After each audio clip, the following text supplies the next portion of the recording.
All right, my name is Ray Binkowski, smallbusinesstogrow.com, sharing best practices from other executives and entrepreneurs. I've got Rich Brecklin and Chris Fisher that are both former law enforcement professionals. What that means is they were police officers. Now they're both in real estate, and they're also something really cool called the 10-7 Project. So, 10-7 Project. I guess, what is it and how did that happen?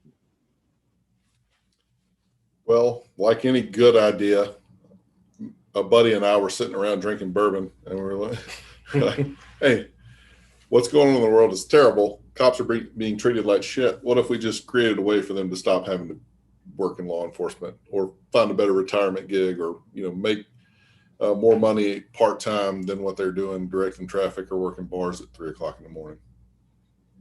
I thought And good ideas started with beer, so it's bourbon. oh, trust me, make the Like, switch. Make the there's my switch. mistake right there. Yeah. All right, so we get the bad idea. All right, I got it. So you kind of you looked at it and said, law enforcement, though I like it,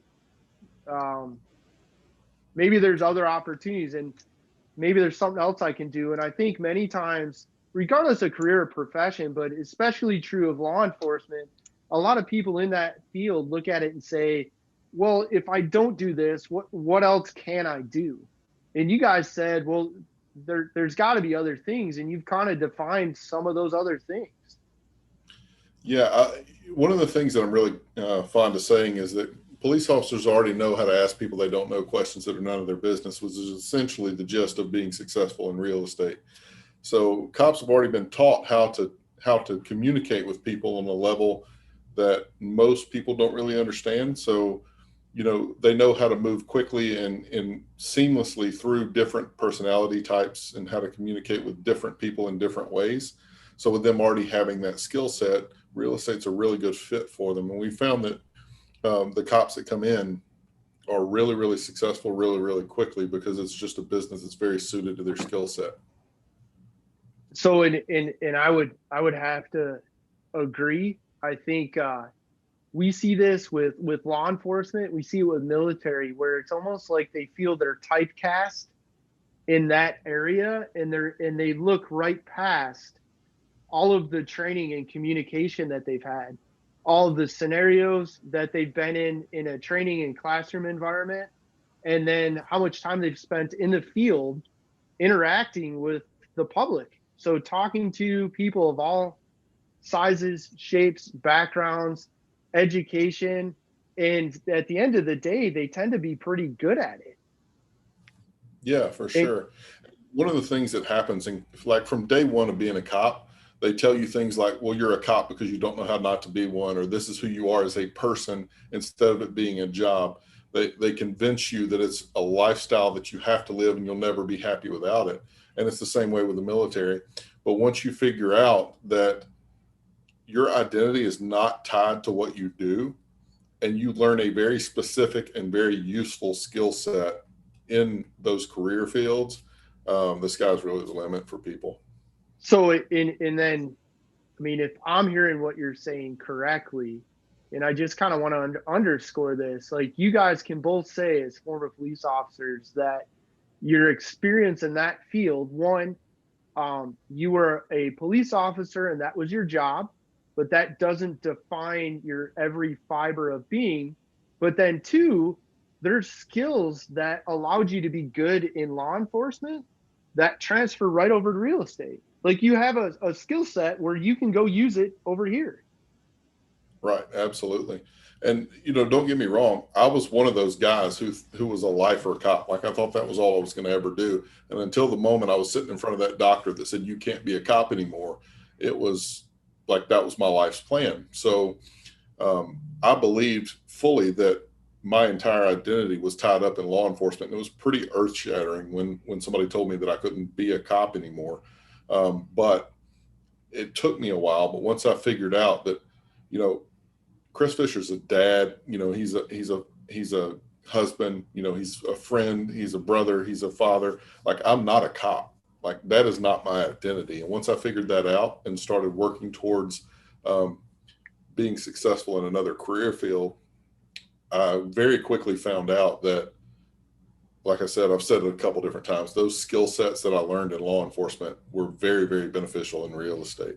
100%. So for the law enforcement community that might see this, and I believe this is true, and this is probably in part my entrepreneur DNA that I think I have, which is I've always looked at things and said, I'm just going to go do this. Like, and I left great paying engineering and engineering management, sales management jobs to go start my own thing.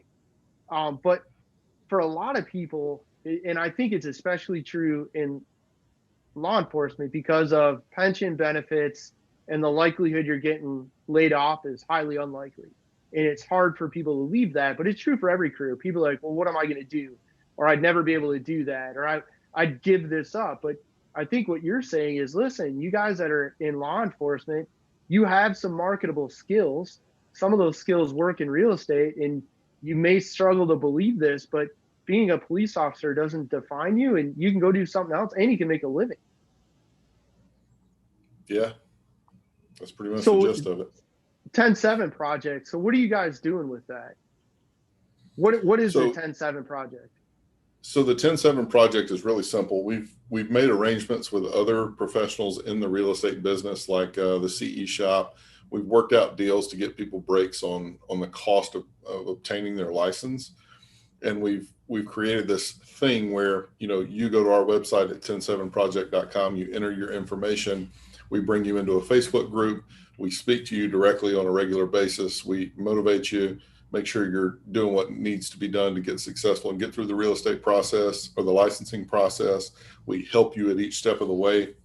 And then once you become licensed and you decide to join us at the 10-7 project, we bring you into the project, and we have an entire coaching system we call the Tactical Agent System that coaches you how to be successful in real estate, and kind of shortcuts the entire process that took Rich and I years to achieve success in real estate by doing a lot of the wrong things with a lot of passion. We figured out that you can alter the way you do those things and have success more quickly and more sustainably over time. So kind of to draw on one of the examples Rich used in regards to social media and your YouTube channel in Peoria, Rich, this would be a lesson and a shortcut and a time saver. Like, hey, listen, don't build a YouTube channel that you share with all of your friends and family and all over Facebook with people that are never going to buy or list with you. Here's a better way. Get excited about your YouTube channel, but use it for real estate. Yeah, there's just if this was available when I first got licensed, I would have been doing this.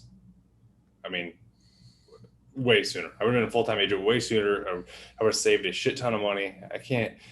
I bet I've wasted, I don't know, $60,000 on systems and trial and things that just didn't work and aren't the best use of time. I probably, honestly, I wouldn't have cold calls if I learned some different techniques, like from Mike and Chris. So Mike Edwards, the other, him and Chris are the kind of creators of the 10-7 project, but there's different strategies that I was never taught. But now these new guys, these new agents, they get to learn, pretty much, hey, we've already spent the money, made the mistakes for you. Follow this system and you will have success. And either, if you don't want to leave the PD, you don't have to, but you can, you don't have to go work side jobs for, $30 an hour. You can go get commissions for 10,000 a pop. And that's kind of when we look at what I'm trying to do with smallbusinesstogrow.com, it's taking the wheel that someone else has already painfully shaped and crafted and saving someone from spending 60,000 to learn what doesn't work. It's like, here, take the wheel and go roll. Like, you don't blow the 60 grand. We've already done it.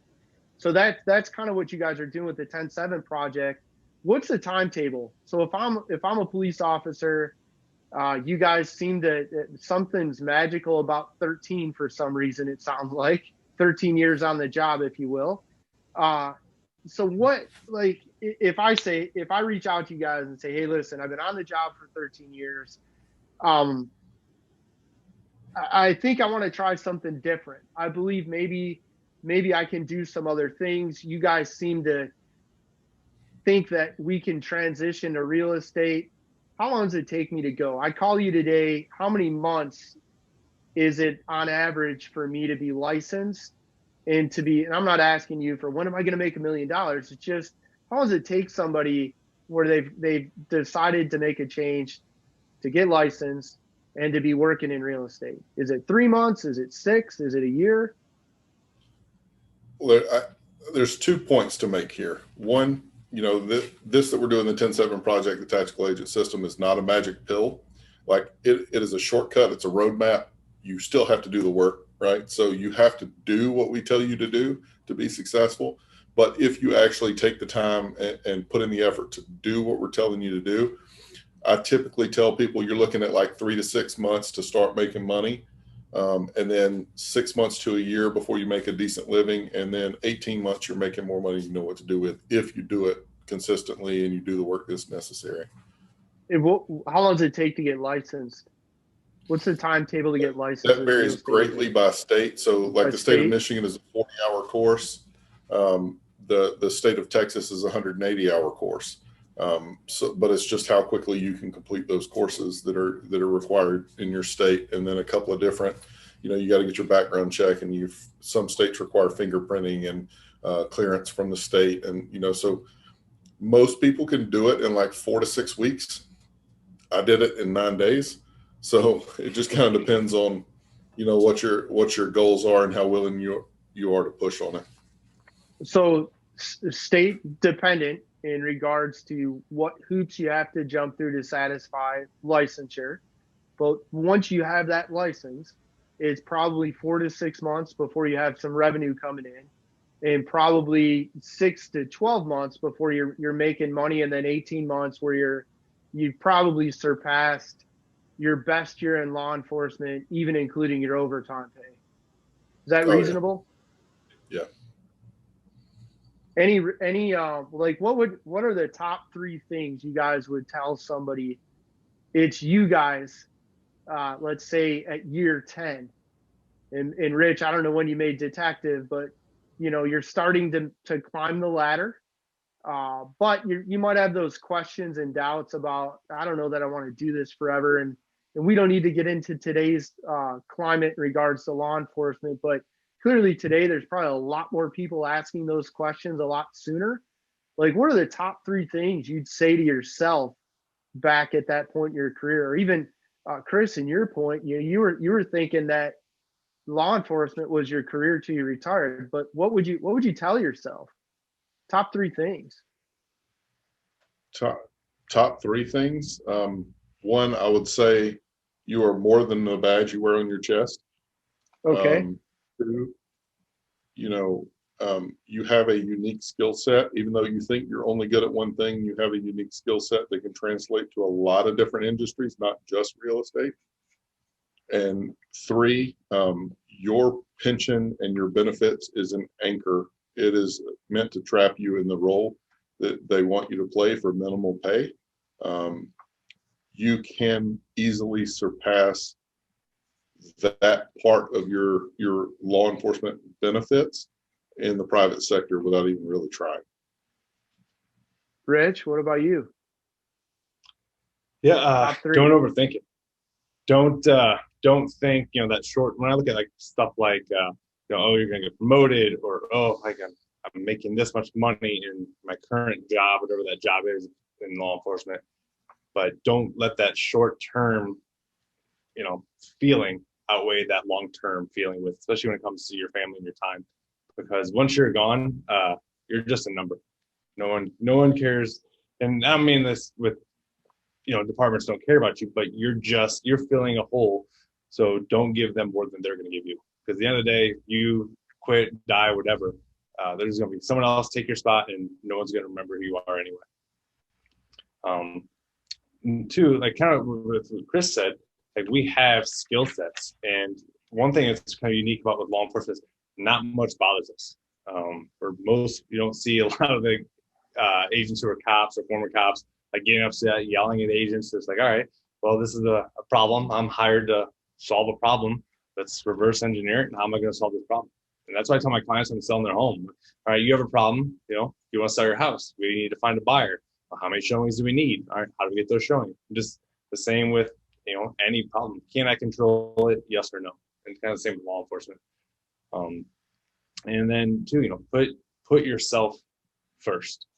If you love law enforcement, but you don't want to spend money, you need money, or whatever your financial goals are, and you don't want to go work all the overtime, and so put yourself susceptible to lawsuits and getting hurt or whatever.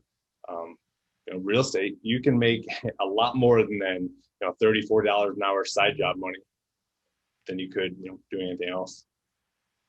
And typically for law enforcement, oftentimes maybe your side job is the trades, and a lot of the trades jobs have inherent risk. And then oftentimes a lot of the side jobs are somehow tied back to the fact that you're a licensed police officer and you can carry a sidearm and you have the training, which means you're doing some type of security or something of that nature, which comes with risk that is not common for a lot of other jobs. I would imagine you don't have that risk with real estate. I don't think you need to carry a sidearm. I mean, I got sued 4 times as a cop, never successfully. I've been punched as a cop. I've never been punched as a real estate agent yet, and I've never been sued. So interesting. What do you guys think 3 mistakes are? So again, you're talking to that officer, and I won't say young officer because I think it happens at all places along the career continuum. But so young officer, old officer, what do you say to that officer that is already contemplating, maybe there's something else out there for me? Like, what are the 3 mistakes that you see those guys or gals make, where they're like, they're asking the question, maybe I should do something else? What are the 3 pitfalls that you commonly see them fall into? The 3 mistakes.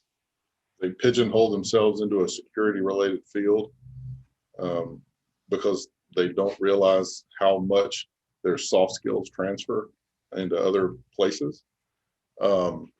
They tend to fall back on something like I'll go get my degree in criminal justice or emergency management or homeland security. They keep tying it back to their identity as a person. 3, that's another big. They're afraid to take the risk, which is really strange because police are so risk averse when it comes to helping other people, but when it comes to helping themselves and their own families, they are very risk averse.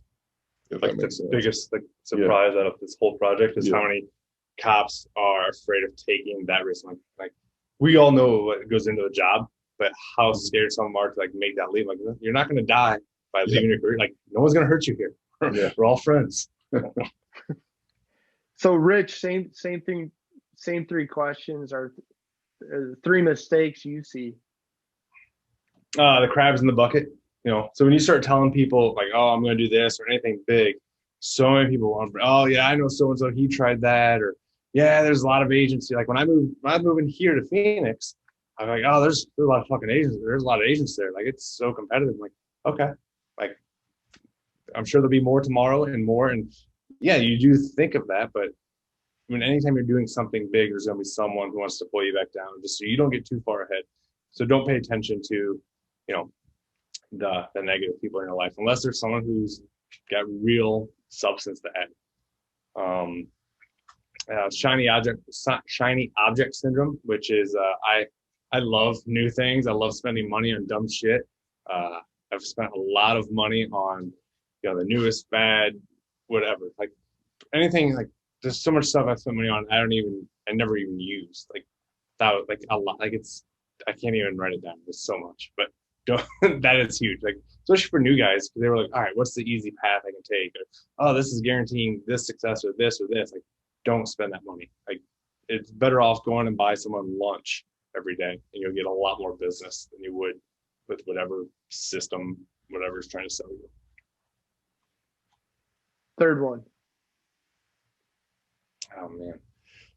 Yeah, and kind of like what Chris said, like so many guys like think like that's all they can do, and then they just want to stay doing that. And I mean, a law enforcement degree is the dumbest degree you can ever get. I have a law enforcement degree.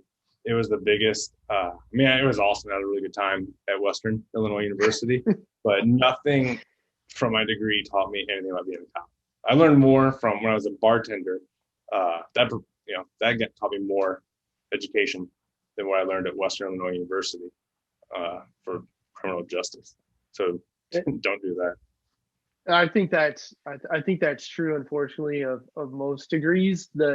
However, I think the degree gives you a ticket to get on the ride, and I think that getting on the law enforcement ride allowed you to realize I don't really want to do this forever.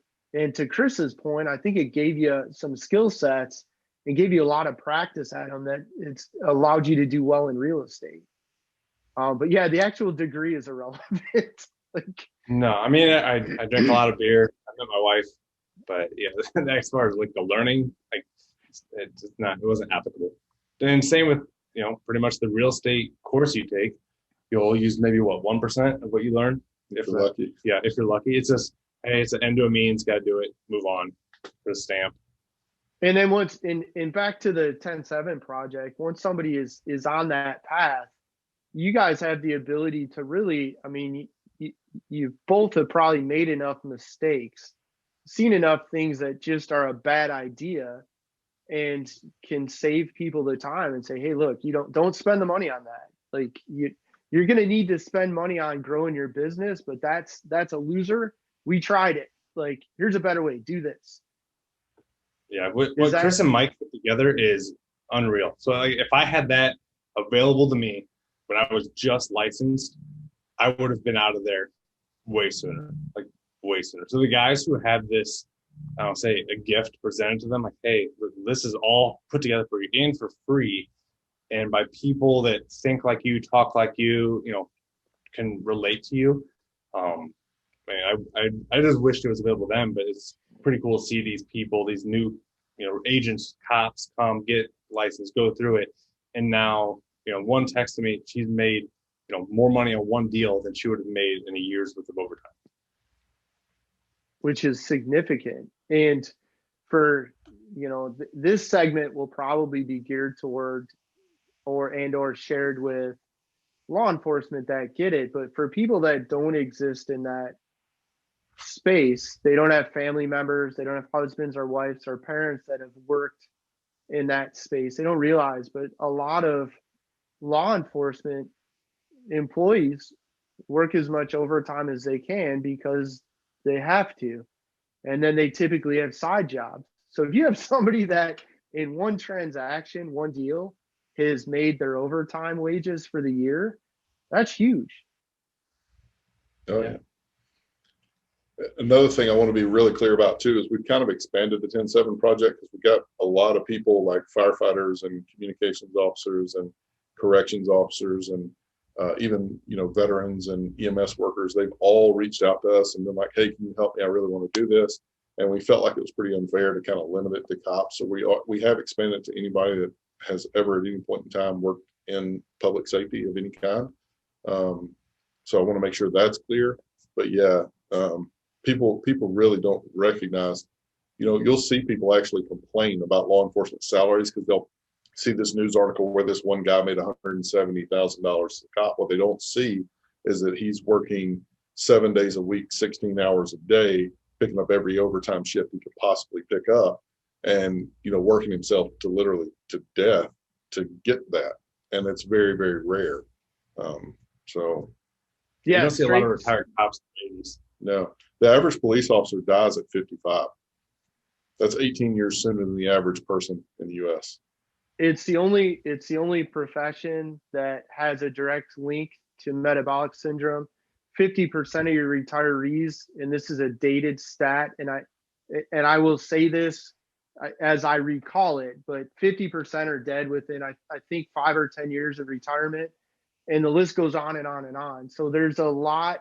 It is a challenging profession, and that 170,000 straight time might have been $100,000, but that person probably picked up 70,000 or 60,000 in overtime work, which means what you just said, they weren't getting a day off. Right. Which, and they put up 60 grand in overtime and 120 grand in medical bills down the road when they have a heart attack. Exactly, or cancer, or both, and that's the typical route. As well as, to Chris's point, and I think this is significant, a lot of people in that field, I think, do identify as that. And when that's taken away, i.e. at retirement, so they put 30 years on the job and they retire, now there's a big question as to who they are, because they're no longer functioning in that law enforcement capacity, which is how they had always identified themselves. And now that's gone. And I think that plays a significant issue as well, with the mortality rate in retirement and rate of mortality relative to when they retire, which is unfortunate. So, and I was going to ask, is it open to other people? So the answer is yes. 10-7 project, it sounds like anybody, emergency responder, things of that nature, you guys are available. It's something that people can be a part of. Military, yeah, and if they're connected, so if they're connected to the family, like they're a spouse of a law enforcement officer or something like that, or a firefighter, we want all those people to come in. We changed our goal. So when we initially started the 10-7 project, it was we want to help 1,000 cops. Today it's we want to help 10,000 people. So when did you guys start?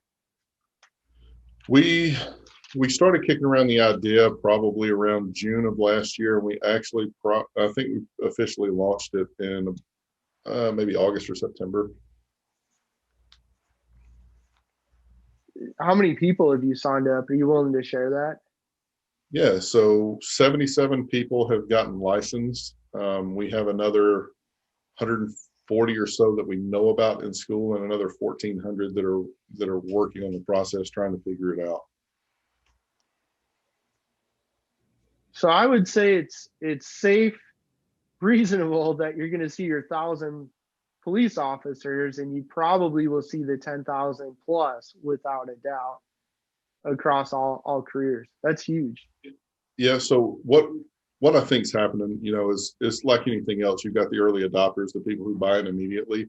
So that's those 77 people who went all in right out the gate and started working.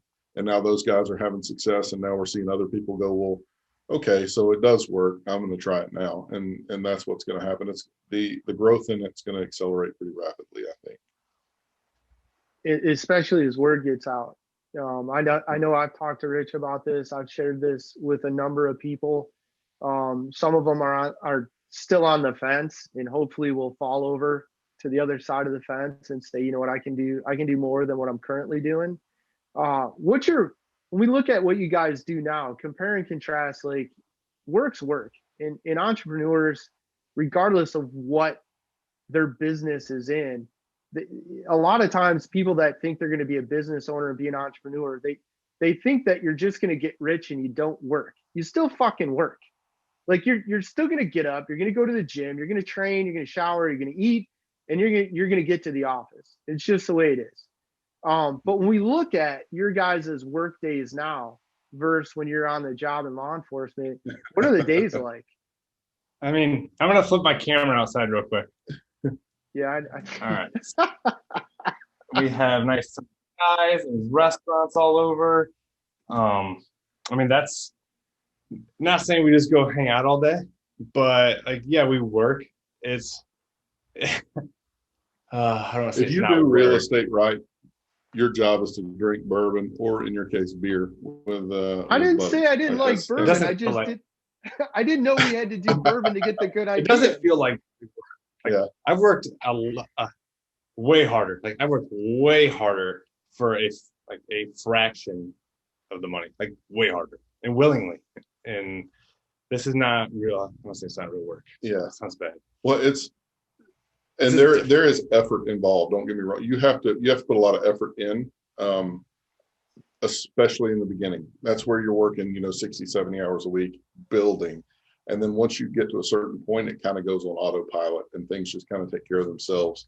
It's like a snowball. So initially you have to start working really hard to build that small snowball to get it rolling, and then it just builds and builds and builds and builds and builds and builds, and then it's just kind of takes on a life of its own. That's how real estate works. But you can never really take your foot off the gas, but putting your foot on the gas is more of a maintenance thing at that point and keeping it moving. But if we compare and contrast it, it's not shift work, correct? Right. Yeah, I'm not like. So you're not working thirds. Yeah, I'm not cursing because I have to go into work. Like, all right, I gotta go. Like, I'll be back later. Talk to you guys later. You don't have to go to court on your day off. No. Rich, you might, because you're not far enough away yet, but you might still get served. But so you're not giving up days off because you have to appear in court. You're not working third shift. You're not working a 12-hour shift, 6A to 6P, and getting a call at 5 or at 17:45, so 15 minutes before shift ends, that holds you over until 9 o'clock at night. Like that probably doesn't happen, does it? Yeah, no. And one of the things that we're really big on in the 10-7 project and the tactical agent system is managing your time and controlling it. So yes, you will have to work. We kind of do, instead of like work-life balance, it's more like work-life integration. So when I take, like this weekend, I'm going to a client's, they're having some kind of co-ed baby shower thing. So I'm going to go check that out and take a gift and do all that stuff. And yeah, I'm just hanging out with somebody that I actually like he's a good guy. I like hanging out with him. I consider him a friend, but it's also kind of a work thing, right? So you kind of meld those two worlds together, and then you're able to kind of spend time with people you like, doing things you enjoy, and have a nexus back to business with it. Instead of going to that shower and then having to punch in at 6 in the evening because you're working 6 to 6, or going home at 6, sleeping for 3 hours, getting up at 9, taking a shower, and leaving at 9:30 to work all night. Mm-hmm. Right. Yep. Interesting. So what else should I know about the 10-7 project? What else do you want people to know about it? Well, it's legitimately, we have Mike and I, Rich, is one of our, what we consider an FTO, field training officer, for learning how to do real estate. It's genuinely just 3 regular dudes who were cops that made a lot of money in real estate and became super successful in it. And they just want to help other people. Like there's no strings attached. There's no, like, if you don't, how can we screw you over to make money or whatever. It's just cops helping cops. And, the truth is, yeah, if you're successful, we'll make money. It's true, but you'll make a lot more than we will. So it's a benefit. And it sounds like too, though, and this is, once anyone's been in business for themselves for any length of time, you realize, one, your time is extremely valuable, and in the less time you can spend having to figure out how things work, the more money you're going to make. And it's not even just the more sales you have, your expenses go down. I mean, we've lit $70,000 on fire with Facebook ads, and I could tell you a lot about what to not to do with Facebook ads. And I can be honest, I would have gladly given someone 10 grand and say, take my money and just save me the 60,000 that I would lose on my own on top of this. So it sounds like you guys have a system, and you can kind of help people navigate and avoid the mistakes and in losing that time. So Rich, you said that if the 10-7 project, go ahead. I was going to say, I like to say that, we have a playbook. All you have to do is run the play. It's that simple. And I think, Rich, you would be a case study. So you did it on your own, and you did pretty well. But if you had something like the 10-7 project the day you got started, how much sooner would you have gotten to where you are? I had nothing. Like, there was just like, there was no real guidance. There was no guidance. It was me just trying to figure stuff out. And, it cost me a lot of money, a lot of time. There was no one really in my corner who, what I love about the 10s, there's no one more invested in, like, we want these people to succeed, like hands-on succeed. Like, because when they succeed, we win. but I didn't have any of that. So there's no one who was like showing me, hey, here's what you got to do. Here's how to fill out a contract, but we don't really even do that. But there was stuff that shows like how to actually grow a business, how to get clients. Here's how to make real estate work. There was none of that for me. It was all stuff I had to figure out on my own until I ran into the right people.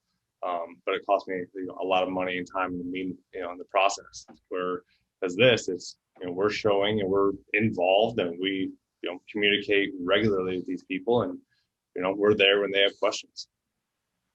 So you think if you had this starting out, it would have saved you what, a year and a half? A lot. I want to be talking to you. Yeah, no, I would have been retired and retired from everything. I would have fast tracked everything. So, and I guess for people that are out there watching, you have skills. If you're in any of them or in any field, it doesn't matter what you're doing. You're taught something, you've learned something. There's value in that. And if we cherry pick law enforcement, we look at the 10-7 project. Those of you that may be watching this that have been in law enforcement, maybe you're already retired, I don't know, but if you're in law enforcement, the government, a city, a county, a state, the federal government has invested a ton of money in you, in training and coaching. You've got real experience in the field that these guys are saying it legitimately transfers over to real estate and you can go do something else. Like you're not typecast at only being a cop. Yep. Yeah. Law enforcement, military, fire, just, all have discipline in what they do for work. And I like what you guys said too, is if you try this, you're not going to die. It's, that fear of doing something different. It's like you don't run the risk of going to the closing. I suppose it could happen in today's day and time, but for the most part, you're not going to the closing and getting shot at. No, right. You're not going to die from drinking bourbon with Chris. Right. You go to the closing, you execute some documents and you leave with a check, or you pick up your phone, you look at your mobile bank account and you see that there was a wire transfer and you got a commission. Yeah, that's pretty much it. And the barrier of entry into real estate is extremely low. I mean, you're talking, depending on your part of the country, $1,500 to $3,500 all in to start a profitable business. You close one home in that area and you're in the black. What other business can you start at that? I mean, you run a podcast called Small Business to Grow. Do you know any other business that you can start for $3,500 and have one transaction be in the black? No. And prostitution is about it. And, neither one of us are going to make any money. So in 49 states, there's laws against that. So that's out of the picture. but no, and that's and I think I think you guys are right. I think it's low cost. But the big thing is, I'm big on systems, and that's what we do. We consult with small businesses, and if you can pick up someone else's wheel and just start applying that in your business, it's going to save you time, which is priceless. It's going to save you money on expenses, making mistakes, figuring out what doesn't work, and it's going to allow you to invest your time and your money on what does work. And it sounds like that's what you guys are basically making available. And so and I don't know if you guys want to share any of this, but where do you guys make money? Because I think some people are going to watch this and say, well, they're making money. So where do you guys get paid? I get paid in repeat and referral based business. So my entire business, I spend $0 on advertising. I don't buy leads. I don't do any of that stuff. I just build relationships with people, nurture those relationships, and turn those relationships into gold. That's all I do. I think he means at the 10-7. Where do we get paid? Oh, where do we get? Oh, okay. Yeah. Yeah. So we have a partnership with a brokerage called EXP. It's in all 50 states and 11 different countries, or maybe 12 now. I think we just added Panama. But so any brokerage you work for takes a portion of your commission. That's how they get paid. Well, EXP pays us a portion of that for bringing you to EXP. I mean, that's essentially how we get paid. So whatever you're paying EXP, they give us a little piece of, and that's how we get paid on it.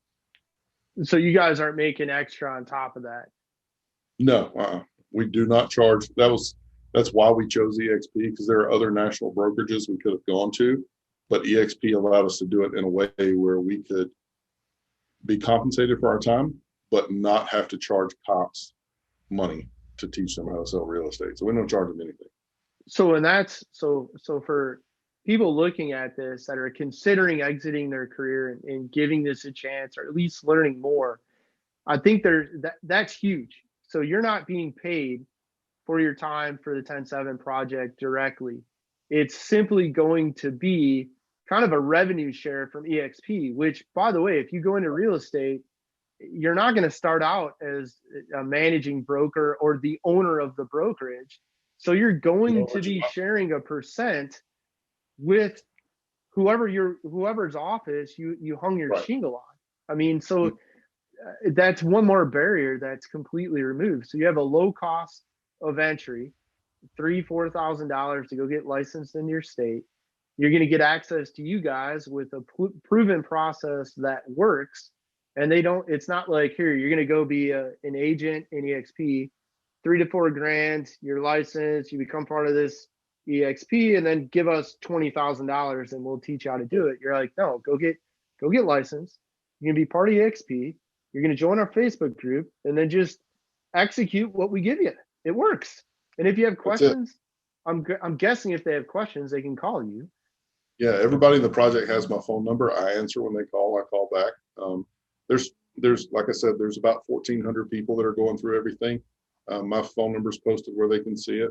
They call me all the time. They shoot me Facebook DMs. They text me, and I make myself as available as possible. I mean, I still got to go run my business, but I've never told anybody no, and nobody's ever waited more than a couple hours for a callback. So I think that's awesome. And I think, to your point about the cost and barrier to entry, for people that haven't owned a business, for $3,000 to $4,000 to get licensed and join a realty group, which you're going to do anyways, and there's going to be a revenue share. And if you've ever bought and sold a home, you already know that the agents, the brokers, they all get a percent and it's split up. So that's going to happen regardless of where you go, except through the 10-7 project, you get this kind of toolbox that's loaded with systems and tools to help you be successful. This is almost a no-brainer. Yeah, they're getting free coaching where I've probably spent close to $50,000 on different coaching programs, courses, mentor. I know Chris has probably spent a shit ton of money. Yeah. And it's all stuff that they get for free, and they don't have to spend any money. Yeah, I spend about $3,000 a month on coaching. So that's huge. And that's, and again, for those that have never owned and operated a business, the costs start adding up. And if you can have somebody help you avoid wasting money and only spend it on what works, that's huge. And if you're looking at, well, I want to start my own business and exit this field of employment, you start looking at the cost to run your own business and the cost of the mistakes. I mean, it's nothing to spend thousands on rents, utilities, insurance, employees, advertising. That doesn't work until you figure out what does.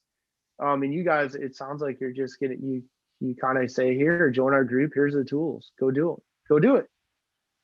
That's pretty much it. I'm in. I'm signed. How do I sign up? What do I got to do? Yeah. Well, that's a good idea. 10-7project.com.